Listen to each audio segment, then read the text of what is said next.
Hello again, everybody. Welcome back to the Huddle, the Review.com's weekly high school sports video show. I'm Rob Toter, executive editor of the Alliance Review, joined as always by Mike Brown, our sports editor. And Mike, let's talk about St. Thomas girls track and field. An outstanding performance by the Knights in the regional this week, and they're have their sights set on gold in Columbus. Right, absolutely, Rob. I covered that on Wednesday night at Fairless, and what a performance by the Knights. They qualified 9 individuals for state on the first day, and that's minus all the running events but one, which go on Friday, and they've already got 9 kids going to state. But the really interesting thing that happened on day one was watching the Sunland family enjoy a day like I've never seen in 39 years of covering sports. And you had 4 kids from the same family qualified for the state track meet next week. And I contacted Tim Stride at the OHSAA about that to see if that was a record. They do not keep records of how many kids from a particular family make it in a particular sports season. But he was very impressed with that and wants to use their team photo in next year's state meet program, which tells you how, that's quite an accomplishment. But to watch the Sunland family do that, that was Hannah Sunland, Kaylee Sunland, Casey Sunland, and the boy of the family, Dan Sunland, all won regional titles on day one. And so they're going to state. 3 of the Sunlands went last year, but Hannah Sunland's the freshman. She's the newcomer on that 4x800 relay for the St. Tom girls that made it to the state.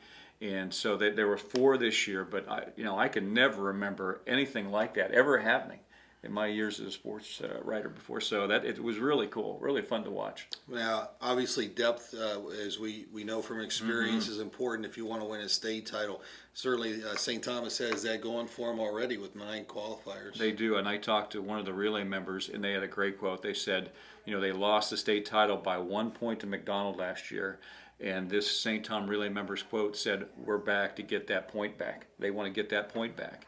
And I think they've got the kind of team to do that because they're good in the field events this year, and they're outstanding in the running events. So I think they have the whole package there to have a shot to win the state title when they go to Columbus next week. Okay. Division II regional, how are things stacking up for our area athletes? We should do very well. We've got the D2 at Austintown. That's where the bulk of our bigger schools are. We've got Alliance there. We've got Marlington. We've got West Branch. We've got Southeast. And we've got some really good kids in that. Obviously, Zach Robbins, the high jumper from West Branch, who's the defending state runner-up. Jake Zinni, who finished 5th in the discus for West Branch last year. He's going to be there in the shot put and discus.